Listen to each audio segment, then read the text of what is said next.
नबी आदम अलैहिस्सलाम की पूरी कहानी, इंसान की तख्लीक का फैसला। जब अल्लाह ने कायनात बनाई, आसमान, ज़मीन, फरिश्ते और जिन, उसके बाद अल्लाह ने एक नई मखलूक पैदा करने का इरादा किया। अल्लाह ने फरिश्तों से फरमाया, मैं ज़मीन पर एक खलीफा इंसान बनाने वाला हूँ। फरिश्ते हैरान हुए और बोले, क्या आप ऐसी मखलूक पैदा करेंगे जो ज़मीन पर फसाद करेगी और खून बहाएगी? अल्लाह ने जवाब दिया, मैं वो जानता हूँ जो तुम नहीं जानते। अल्लाह ने ज़मीन के मुख्तलिफ हिस्सों की मिट्टी, टीन, तुराब, सलसल ली, कहीं नरम, कहीं सख्त, कहीं लाल, कहीं सफ़ेद, कहीं सियाह। इसी वजह से इंसानों के रंग और मिजाज अलग अलग हैं। यस मिट्टी से अल्लाह ने आदम अलैहिस्सलाम का जिस्म बनाया। कुछ वक्त तक वो जिस्म बेजान रहा। फरिश्ते उसको देखते थे। इब्लीस भी देखने आया और उसके अंदर घमंड पैदा हो गया। फिर अल्लाह ने आदम अलैहिस्सलाम में अपनी तरफ से रूह फूंकी। जैसे ही रूह जिस्म में आई, आदम अलैहिस्सलाम जिंदा हो गए। हदीथ में आता है कि जब आदम अलैहिस्सलाम ने छींक ली तो उन्होंने कहा, या रहमुक अल्लाह। अल्लाह ने आदम अलैहिस्सलाम को तमाम चीज़ों के नाम सिखाए। फिर फरिश्तों से कहा, अगर तुम सच्चे हो तो इन चीज़ों के नाम बताओ।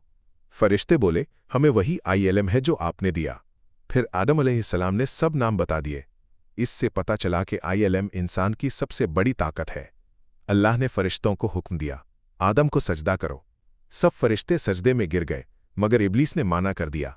उसने कहा, मैं आग से बना हूं और ये मिट्टी से, ये घमंड और तकब्बुर था। अल्लाह ने उस अपनी रहमत से निकाल दिया। इब्लीस ने कहा, मैं इंसानों को गुमराह करूंगा। अल्लाह ने कहा, जो मेरे सच्चे बंदे होंगे, तुम अन पर कभी गालिब नहीं हो सकोगे। यूएस दिन से शैतान इंसान का खुला दुश्मन है। अल्लाह ने आदम अलैहिस्सलाम के सुकून के लिए हव्वा अलैहिस्सलाम को पैदा किया। हदीथ में आता है कि उन्हें आदम अलैहिस्सलाम की पसली से पैदा किया गया। अल्लाह ने फरमाया, जन्नत में जो चाहो खाओ, मगर इस एक दरख्त के पास मत जाना। यह इंसान का पहला इम्तिहान था। इब्लीस ने आदम और हव्वा को धोखा दिया। उसने झूठी कसम खाई और कहा, अगर तुम इस दरख्त से खाओगे तो फरिश्ते बन जाओगे या हमेशा जिंदा रहोगे।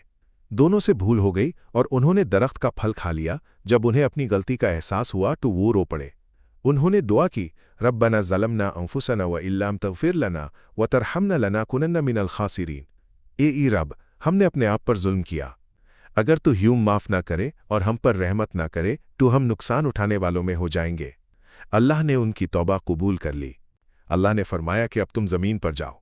ज़मीन पर जिंदगी, मेहनत, दर्द, इम्तिहान सब होगा, मगर अल्लाह ने वादा किया, जब मेरी हिदायत तुम्हारे पास आएगी, जो यूएस पर चलेगा उसको कोई खौफ नहीं होगा। आदम अलैहिस्सलाम ज़मीन पर पहले नबी बने। उन्होंने अपनी औलाद को सिखाया अल्लाह की इबादत, सच, हलाल रोज़ी, कुर्बानी। आदम अलैहिस्सलाम के दो बेटे द हबिल काबिल, दोनों को अल्लाह के लिए कुर्बानी देने को कहा गया। हबिल की कुर्बानी कबूल हो गई, काबिल की नहीं हुई। हसद की वजह से काबिल ने हबिल को कत्ल कर दिया। ये इंसानी तारीख का पहला कत्ल था। हदीथ में आता है कि आदम अलैहिस्सलाम की उम्र लगभग 1000 साल थी और उनकी हाइट 60 क्यूबिट्स थी। जब आदम अलैहिस्सलाम की वफ़ात का वक्त आया, फरिश्ते आए, उन्हें घुसल दिया गया, कफन दिया गया और इंसानों को जनाजा और दफन का तरीका सिखाया गया। आदम अलैहिस्सलाम की कहानी का सबसे बड़ा पैगाम घमंड सबसे बड़ा गुनाह है। इंसान गलती करता है, मगर तौबा का दरवाज़ा खुला है। शैतान इंसान का हमेशा दुश्मन है। इल्म इंसान की सबसे बड़ी ताकत है। अगर वीडियो अच्छी लगी हो तो चैनल को सब्सक्राइब करें और आप अगला वीडियो किस नबी पर देखना चाहते हैं, कमेंट में ज़रूर बताएं।